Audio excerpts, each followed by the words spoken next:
Hi everyone, welcome to my channel. If you clicked on this video, you want to talk about how I was able to normalize having big emotions. So this has been a really long process for me, but probably was one of the most proud moments that I've ever had. So if you haven't watched my previous videos, I'm doing this 30-day challenge for myself where I post a video every day talking about life lessons that I've learned. I've recently gone through a heartbreak, and that has made me realize a lot about life. Not just about relationships, but just about how I live and how I exist in this world, and I want to share my lessons with you. So, the first one is about how I've been able to normalize being a person with big emotions. Going through a big emotional experience like going through a breakup has kind of forced me to really normalize this experience and how I process my emotions. And basically, it happens in 3 different ways. I'm going to read this from my laptop, but here's how I've normalized it. One is letting go of control and basically allowing myself to feel whatever I am feeling. The second is channeling the big emotions that I have into something creative and remembering that some of the greatest artists, writers, creatives have had intense emotions and big feelings.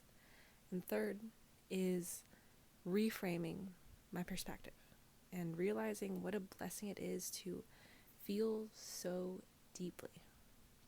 So the first one, letting go of control and allowing myself to feel. Ever since I was young, I tried to suppress my feelings because I felt guilty for feeling so bad. Like, I would cry at everything, right? Like, I cried when I was happy, I cried when I was sad, I cried when I was upset, I cried when I was joyful.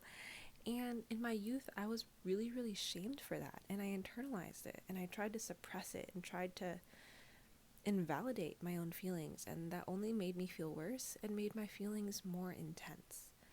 But with therapy, I realized that to actually accept the fact that maybe I am this person that cries at sunsets and sunrises. Maybe I am that person that is a little bit more sensitive. And when I feel very deeply, and that's okay.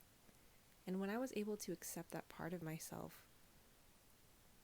it was actually an incredibly liberating experience, not gaslighting myself and not invalidating myself. And in a way, I felt this sense of self-love that was really quite simple, but very, very powerful.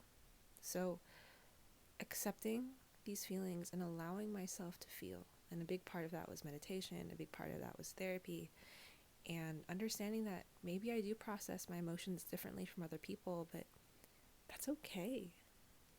It's okay to be different. And I think that's something really powerful that I've come to realize in all of my years here on earth. And that really brings me to the second one, is that when I have these big emotions, when I'm able to accept the fact that I have them, one of the most powerful things that I've been able to do has been channeling them into something creative. So I have loved art since I was a young girl. I also love poetry. I find that a lot of people with big feelings are people who are very gravitated, or they gravitate towards art or some type of creative experience. And for me, it was drawing, and then it was painting, and then it was photography. And I went to school for fine art in college. And what my ultimate passion was words, writing, poetry.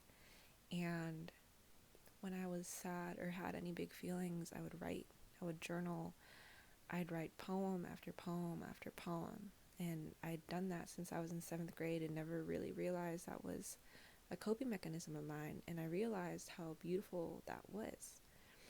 You know, some of the most amazing, powerful, inspirational artists in this world felt very, very deeply. And in that way, it was a superpower. They could see the world to this level of intensity, this whole new plane that the average person could not get to because of the way that they saw the world, because of how they felt, the way that they saw things and life that other people would overlook.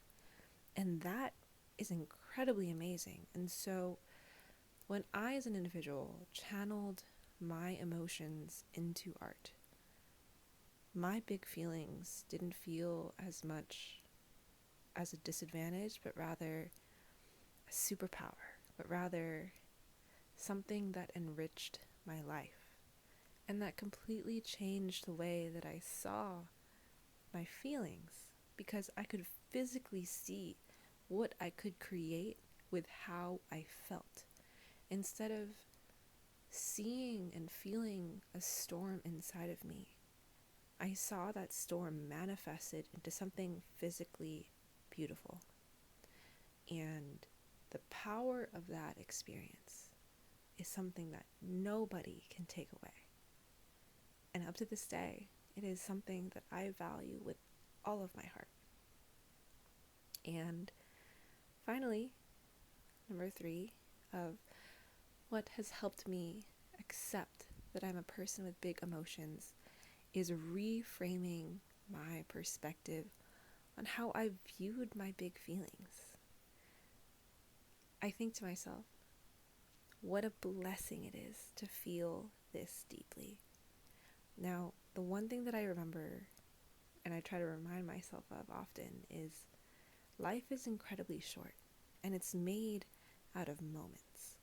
And if we could make as many moments as we can beautiful, or have gratitude for as many moments as we can, there's a richness to that. And when you feel very deeply, there are feelings that feel terrible, absolutely horrendous. Lows are low, but the highs feel like ethereal. And I think what's really powerful for me specifically, someone who feels very deeply, is that I can find beauty in even the littlest things. I can find beauty in the way a leaf falls from the ground. I remember I wrote a poem about a leaf falling from the ground that I saw in front of my parents' work, and I was obsessed with it, and I thought it was so beautiful. I cry at sunsets and sunrises. I cry at watching the waves in the ocean. You know, I watch strangers hug each other and smile at each other, and I feel these tears because I'm so appreciative of being able to witness other people's magical moments. And that's not something that everyone can say. And I think the superpower and the perspective shift of being someone who feels deeply is that you have the power to find that beauty in the average things and find more beautiful moments in this life than you could ever think possible. More than I think an individual who doesn't feel as deeply can see, right? Like you can transform this sense of normalcy into something beautiful. And I think that is an incredible power. And this is purely, of course, how I see it, right? And this is how I process my big emotions and how I see the world, and it could potentially be different for you. But I find the more little things in this world we can find gratitude, find beauty in, the more beautiful our lives can be. And you don't have to travel the world to find that beauty, but feeling that in your soul can transform your life. Does that make sense? But those 3 things put together, letting go of control and allowing yourself to feel these big feelings, channeling those feelings into something creative, artistic, something external that can provide a physical experience of these abstract emotions. And third, reframing the perspective of how you view these big emotions and their role in your life has really transformed the way that I have seen and experienced my own big emotions. And honestly, it has made me so, so happy to be someone that feels this deeply, because it's powerful, it's beautiful. And yes, some people find my emotions to be different, the way that I process my feelings to be different. And that's okay. And as long as I am happy with myself and I'm not hurting anyone with the way that I feel, the way that I process, and the way that I live my life, then all power to me and to anyone else who feels this deeply and wants to live their life authentically and true to themselves. Because honestly, after a lifetime of hating myself for feeling my feelings, allowing myself to be this person who feels deeply and accepting it has been one of the biggest contributors to me having a life that is liberating and fulfilling. So I hope these helped.